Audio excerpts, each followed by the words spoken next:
Okay, now we can get started with Kimberly Olker. Okay, It's all yours. thank you. Well, you did a great job last week. Not that I was there live, but I watched it. Talking about some of the Photoshop changes, and Lightroom had a lot of great changes back in June, and I've done a couple presentations about those. But then they just did a large update to version 12 about 3 weeks ago in October, and they added in a lot more AI and a lot of and some other changes that just blew my mind. Some of it overlaps with Camera Raw because mostly Adobe takes Camera Raw capabilities and ports it over to Lightroom. But it is it'd be good for me to show. So let me pick the right window.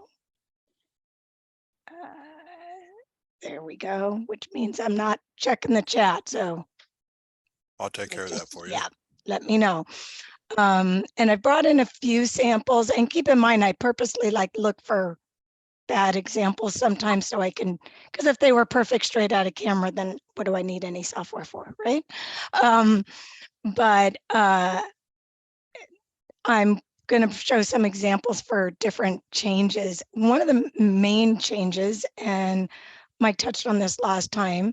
So this is in Lightroom, and right now I'm in the library module. I move over to develop module to an individual photo.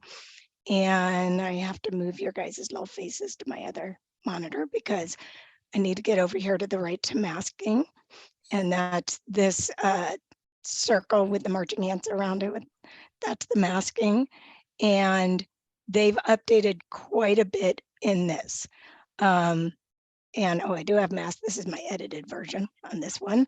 In this one, I'll turn on my overlay, which is a bright pink because I don't use that. I brightened up the subject a little bit, and I did an adjustment to the sky. So that's what's already there. Oh, good. I'm glad this is showing here. With the AI, there's times when you've brought it in from another catalog or you copied from another image. And if the AI thinks it needs to recalculate, it used to be a real pain to do this, especially if you had like a large shoot, you had 200 photos and you'd copy over any mask with they use the AI technology. You'd have to go to each one and say update, like calculate it for this photo. They've improved it now that you can do an update all, and it will look at all your photos. But here it's telling me right now on the right that the sky here might have changed. So if I want to do an update, which I just clicked that button, it just recalculated. It just didn't think it matched. And it's probably because I copied it over from another image. So what I want to show you, first of all, I didn't realize this till a couple months ago, but this little pop out that shows up for masks, you can minimize it and just recognize here's your two masks with a plus and minus to add or subtract for whichever one you're on. So if you're trying to see something in the corner of the image and you don't want to zoom or for whatever reason, if you want to minimize, but you can also pick it up at the top bar and drag it to the side and put it in your side menu if you prefer.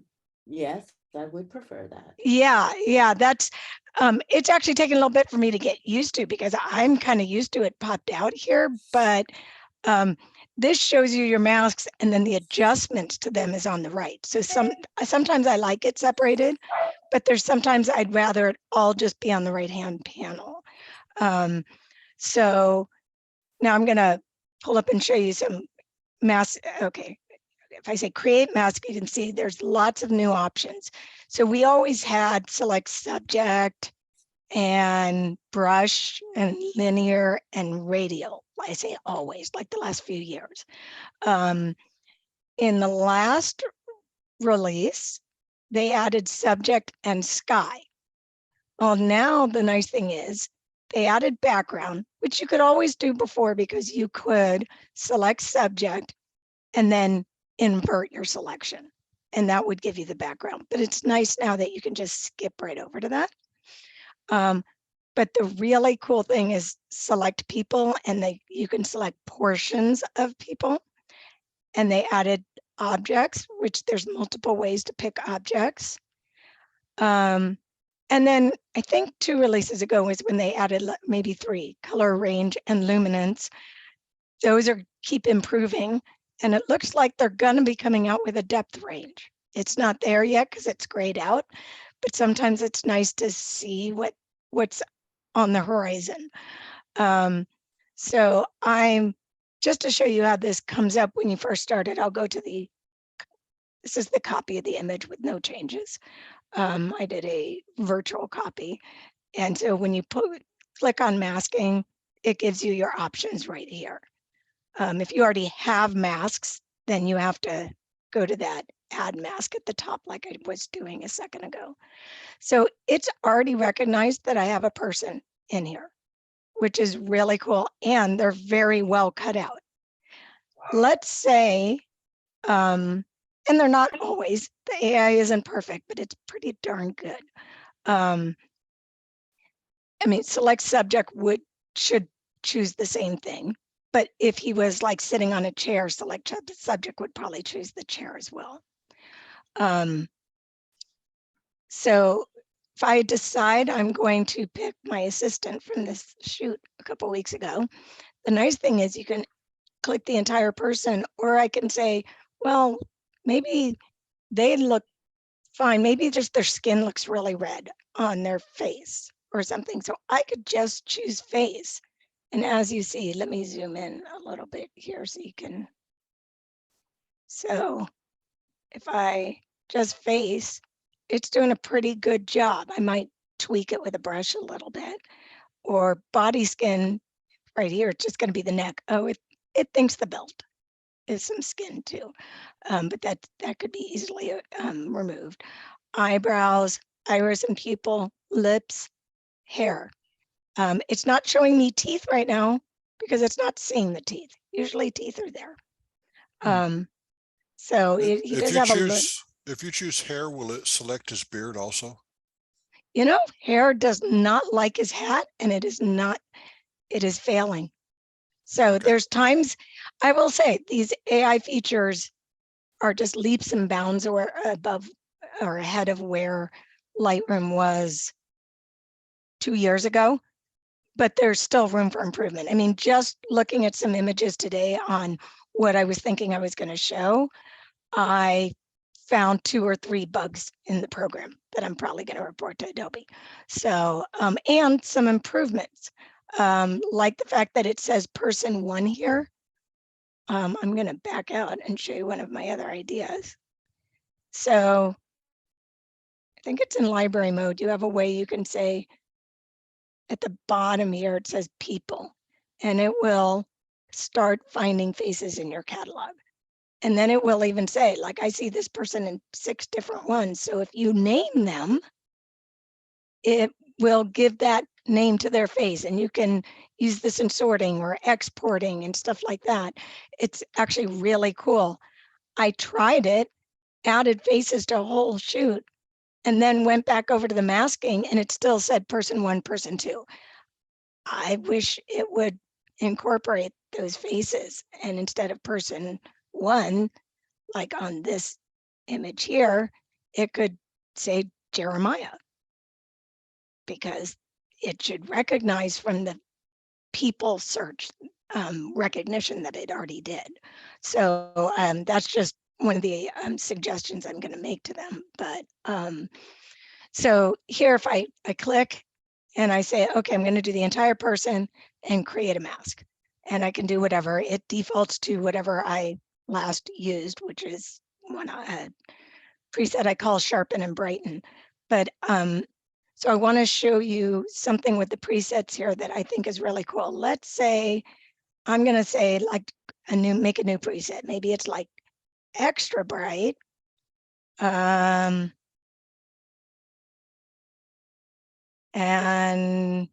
with a little dehazing, or I don't know, we're going to go extra bright, super bright. Okay. If I and then I can change the name of this mask and say this is, you know, person very bright. Okay. If I know from this session, I'm going to do this many times and I'm going to reuse that preset, I can come over to the left-hand side where the plus sign is by presets, create a preset, and it's looking at this last image. I can say just this mask of person very bright. And one of the things added, I think in the previous version, a mount slider. So I'm going to put this in user presets and I'm going to call this Photoshop Party Brighten. So I can remove it after if I want. And it, where did it go? There it is, Photoshop Party Brighten. So it's on the left-hand side. It's one of my presets. And when I use it, there is a mount slider on the top. Use this as is, use it at 100%, or use it as 196% or 50%. So I know I like the changes I made there. I just don't need as much of them in this image. You can do that here when you first use it, but you can also go into the masking. And when I'm click on the mask at the very top, there's an amount slider. And it's here too on the right-hand side. So this, you know, I have one that is pretty much reduce exposure and highlights that I use a lot, but sometimes I'll pull it up and just immediately know I only needed 50% on this image. I don't want to create a whole nother preset. So the other thing I was, and let's see, masking, picking people, parts of people, backgrounds and object. Well, yeah. So let me zoom back out. So I can do a select background. I told you that's like it used to be with select subject, but inverted. And let's make it dark, very dark, just so you could see the difference. That's what it selected. I can show the overlay. It picked everything except Jeremiah. So it's nice that they added that. And they also added a feature where, here, I'll delete that, delete mask. But I can come back to this first one of Jeremiah and say invert. But there's also a, where is it? Duplicate and invert. So if I had to tweak the subject, if his hat wasn't included, let's say, or his boots weren't included, and I had to add that with a brush. So if Lightroom didn't do the perfect job cutting them out and I had to make it perfect, then instead of choosing the background, I'd rather say duplicate and invert mask. It'll do a secondary mask that's the opposite of what I just had. And then I can make the changes to that. I'm only doing really obvious changes so you guys can see it here, but I can also turn my overlay. And the hot pink is not usually in any of my photos. That's why I use that color for an overlay.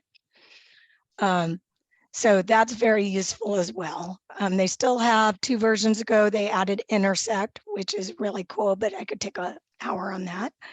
And then the objects. So let's reset this picture. Let's say these little, I'm not a golfer, whatever these little wooden things are here at the tee. We want to do a object. So I don't know if it's the same in Camera Raw, but I can do this with a brush or a rectangle. So I could do a rectangle around it to choose it and see how it's pretty good. It's a little hazy around the edges. Delete that, or let's say object and the brush. And I can make the brush smaller and just say it's this. That's my object. Let's see if that did any better. No, pretty much did exactly the same. It's usually pretty good, depends. I don't know if it's the grass throwing it off here. I have another picture with a flower that did really well. And so I'll give you as a quick example here. Let's go to like 200% and go to that guy. Let's say I really wanted to clean up this edges, and I'm gonna subtract with a brush, which it's always tough to think subtract with a brush because now my brush settings A and B are painting, but painting means subtracting. So it's essentially erase. And if I use the erase, it's putting it back. If you haven't already tried auto mask, it's definitely something to play with. If I'm just brushing right now like this, I can go right back into the object. And I have to be super, oops, I'm moving it. I can be super careful to try and get the edges. Auto mask does a pretty good job of saying, oh, there's a definite edge. Like I especially use this if I'm trying to cut somebody's like sunglasses, the inner part, and brighten that. I can go around the edge, and I am going over the edge of this piece of wood, and it is recognizing the difference. And it didn't let me paint into that piece of wood. So auto mask isn't perfect. There's times where I go to do something and it won't get rid of it. And then I have to turn off auto mask. But it's a good thing to recognize. Like I'll put it back on now and do erase to put back this part here. And okay, I went over the grass and it put some of it back, but it also missed a little piece of wood. So I would need to do some of this without the auto mask if I was really like doing this for competition, this magnificent piece of wood here. So it's been there for a bit with the brush, but it's one of those things that if you didn't know about it, it comes in very handy. Have you tried checking that between this masking and say selection tools in Photoshop to see if there's a difference between the two? No, but I'd be happy to compare that. I was noticing when you did last week an object selection and you did it with the fill, automatic fill, not having as good of results here. Let me delete my masks, delete all, come back out here. And so they updated the healing here, just like in Camera Raw. We used to just have heal, which is the Band-Aid, and the clone stamp. Now we have this content aware remove. Sometimes it works horribly and sometimes it works great. Let me see how it is here. If it was at a distance, it's okay, but there's definitely a difference in color and it doesn't look like the grass right next to it. Here's another bug I have found in Lightroom. You have the ability, well, you can refresh it and say, try again. That's okay, that one's a little better. Try again. I can keep refreshing and let it try and pick a different content aware. I can't tell it where to pick. It's not like content aware fill. But I can just say try again.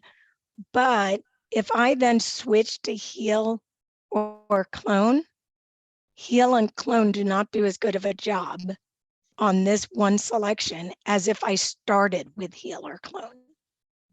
That is a bug that's happening. Like if I can show you probably better another one. If I switch this to heal, see that's awful.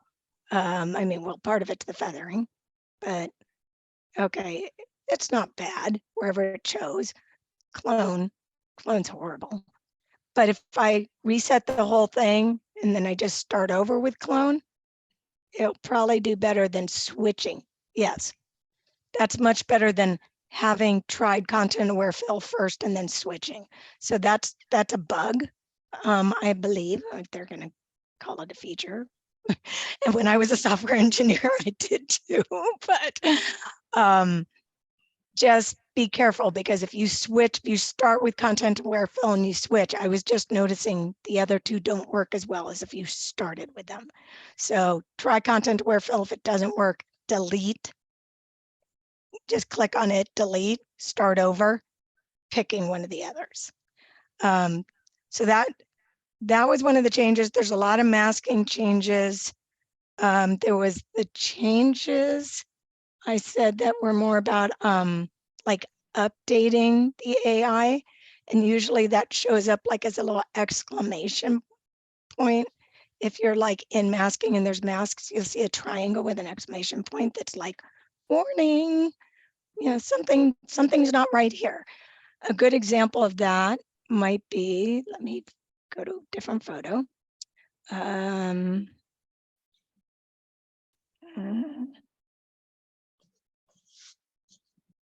Okay, let's say this photo here, and I go and I'm going to whiten teeth, which is a preset I created using the select all people and pick their teeth, and then brighten it and take away a little yellow. So I'm clicking on it, which I probably already did. It's probably going to be too much on him, but okay, let's see. The mask, it's there. It's his teeth. Now, if I take that preset, I'm going to copy it to another image. So when I go to copy from one image to another in Lightroom, I do Control or Command Shift C. It brings up, what do you want to copy? You can check all, check none. So I just want to copy this mask. So now when I do the Control Shift V for paste, I was looking for a picture that had no teeth. That's mostly no teeth. So if I paste it here, and it offers me replace or merge. Do you want to replace all the masks or just merge in with the other one? So I'm going to merge. And it should give me a little error. Yeah, up here. And maybe you can see it better if I push it to the sidebar. There is an exclamation point on that mask. And when I come here, it says unable to select teeth in this photo. Now when it's usually here, let me put it back. Yes, when it's here, right on the right-hand side, it says unable to select teeth in this photo. Would you like to delete this mask? Like there's no use to it. It's not going to work. That we don't find teeth. It doesn't count people super far away. That no, I don't think, maybe his teeth. So I can just delete it. So those exclamation points, that deleted the selection, not the whole mask. Okay. So that's been useful too, because you can pick something you really want to use, like whiten teeth, put it against the entire group. It's not going to do anything if you leave it in the ones where they don't exist, but you can go ahead and remove it. I was doing another example of that, like if I start with, you know, the groomsmen, and I tried to do something to all their eyes, and then I pasted it over here, it's going to say there are no eyes. Same kind of thing. Now I do want to show you something with, so when I do, oh, I did this in the previous version. I wonder if it would do a better job now, because that selection is not perfect. So let's get rid of all the changes. There we go. And select subject and see how well it does. Select subject. It still had a little problem between them. And that's one of those cases where I would take the brush with that checkbox to look for the edges. I'm going to also try this another way now. But if we say select people, it's recognizing person 1, person 2, person 3, person 4, and person 5 without the in-between stuff. So if I say all people, yeah, that's actually a better job. Clicking here on all people. And then creating a mask that way with whatever, sharpen and brighten. Sure, that would be it. Maybe a little more. So the things to be wary of if you're going to choose all people or subject and then copy that to another photo, Lightroom does really well. If I'm trying to just pick the groom here, and let's say he's called person 1, and I copy it to the next one, he's not necessarily person 1 in that next one. So if you're doing individual, you have to go back and check, because it doesn't work well for that yet. That's why I wish it would recognize if you've identified people in your photo shoot, that it would recognize that and carry it over to the masking. So any questions? I'm happy to show. I could go on this for 2 more hours and you guys don't want that, but stop me from talking, please. I don't think anybody's been successful at that. Okay. Hey, I didn't talk that much while you were teaching at West Coast School. I held my tongue a lot.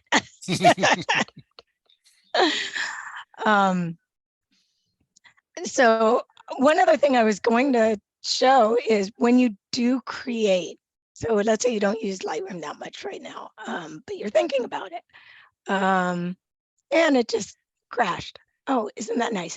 It's been doing that more since the last version. So I'm bringing it back up. It's crashing like every other day for me right now, but I use it a lot, like all day long, but still it's really annoying. So save often.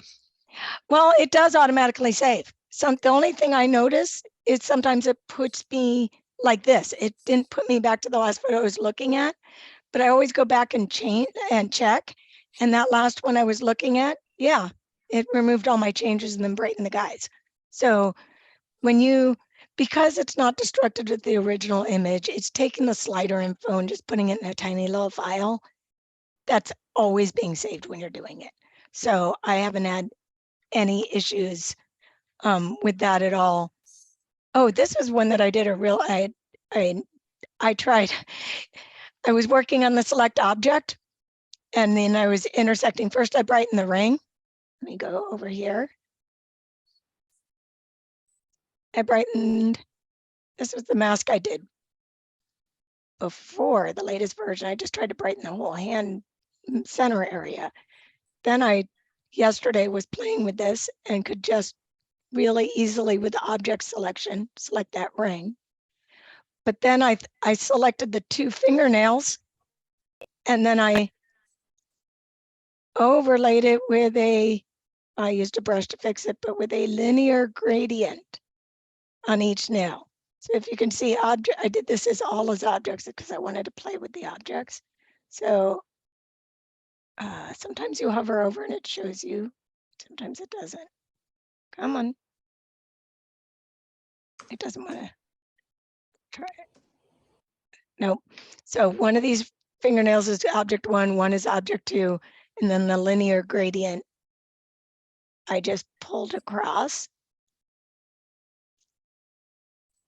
saying, well, maybe she had a really cool nail job and she'd like a little bit of the colors, on each one pushed over. So you could do some fun things.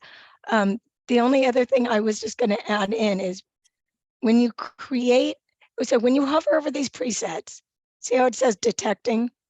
It's showing you, if you use this, it's showing you a preview. If you use it, here's how it'll look. If you use it, here's how it'll look. Here's that Photoshop party, but it probably won't find a person. It won't do one. So as I hover over, it shows me, which is nice because, okay, there's a whole lot of Photoshop presets. That's my user. Where's the other presets? User presets. Where'd my other presets go?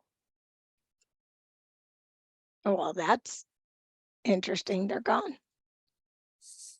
Maybe that last failure did more than, okay, because Photoshop has a lot of AI ones like black and whites and stuff that some of them are pretty cool. What I was going to show you is about on import. So let's say I wanted to add to this catalog. some headshots I did for a high school production the other day. And as I'm going to add them in, nope, they were in 22. And Midsummer Night's Dream, here we go. So here's my headshots. And let's say, I don't want to bring them all in. I don't want to take too much time. Let's say I'm going to just take in this many of them. And not that one, because I photoshopped that one. Oh, stop it. Undo that. There. Okay. When I bring it in, let's say I know that I'm going to want to use my preset that I created that sharpens a little, reduces noise, brightens the subject, and puts a slight vignette. I use it a lot on headshots, so I'm going to use that. So I click on that for develop settings. I'm not going to do one-to-one previews right now because it'll take forever and we'd all have to go get a cup of coffee. But import. So it's importing them and it's applying that preset on import, including the AI select subject and brighten that's part of it. So this was like a game changer to me when I could create my own presets and add them in on import. So if I go to this guy's photo here, should be able to see, okay, here's the exclamation point I told you about. Some AI masks need to be updated, but it's not just saying update this one, update them all. And it is now looking at all of them. And it just updated, it found the subject. He's been sharpened and brightened a little. And the vignetting, sharpening, and noise for the whole image was done as well. So usually I do that with the larger thumbnails previews. So I'll like import with that and go make a cup of coffee or pour a glass of wine if it's at night. And then, there's not much left for me to, do here. And I found that healing brush worked really well to get rid of my highlighter over here as well, unless I want to go in further. Oh, I had that on clone. Here, we can leave it on clone. We'll just pick a blacker spot. Oh, let's see if we can go to content aware.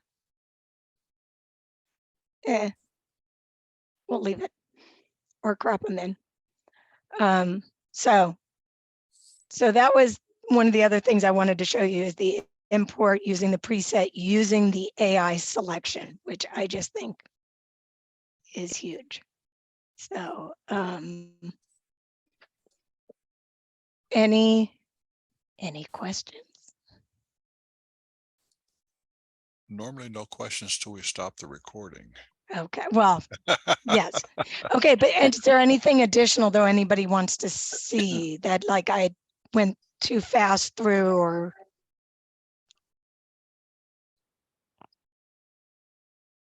Okay. And a lot of the stuff you can apply to Camera Raw as well. It's Yeah. all interchangeable basically. Yeah, I find Camera Raw and Lightroom, at least the section of Lightroom that's like Camera Raw is usually 90% overlap. Yeah. So. Question, do the masks stay with the image or do they disappear once you move to the next image or No, the catalog? They stay with the image so that the file that associates with that image file, because it's non-destructive, it's being saved separately, saves all the slider information, all the mask information, all of that. And it even saves it so like some of those images I brought over from another catalog. And so if I wanted to like, maybe I was making a catalog of just like sample images. And And I tend to use a separate catalog for each shoot. Some people keep like all of theirs together, but my catalogs were getting huge. But you can export to a catalog and then import into another catalog, and it saves all the adjustments and the masks, all that detail. When you open the image in Photoshop, do the masks transfer at all with that? We tested that last time, didn't we, Mike? Michael, do you remember that? That was not yesterday, so I No. I can't remember that. So the last time I was showing some Lightroom changes, we were testing it on a mask for a sky mask when they just added the sky masking. And I was thinking it wouldn't, but I remember something did carry over with it. And when you do say like, go to, edit this in Photoshop, it always prompts with your Lightroom changes, without the Lightroom changes, like what do you want? So if there's something I really need layer work to do, or like I think the spot healing brush in Photoshop is better than the healing in Lightroom. So sometimes then I export it to Photoshop. And in Lightroom, I can't add a presentation. If I want to use it for image comp, if I've done everything I want in Lightroom, I still can't add my presentation in Lightroom. So I go into Photoshop for it. So.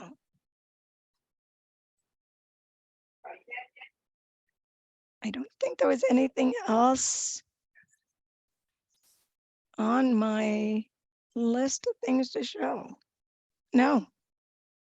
Any other questions out there? Going once, going twice?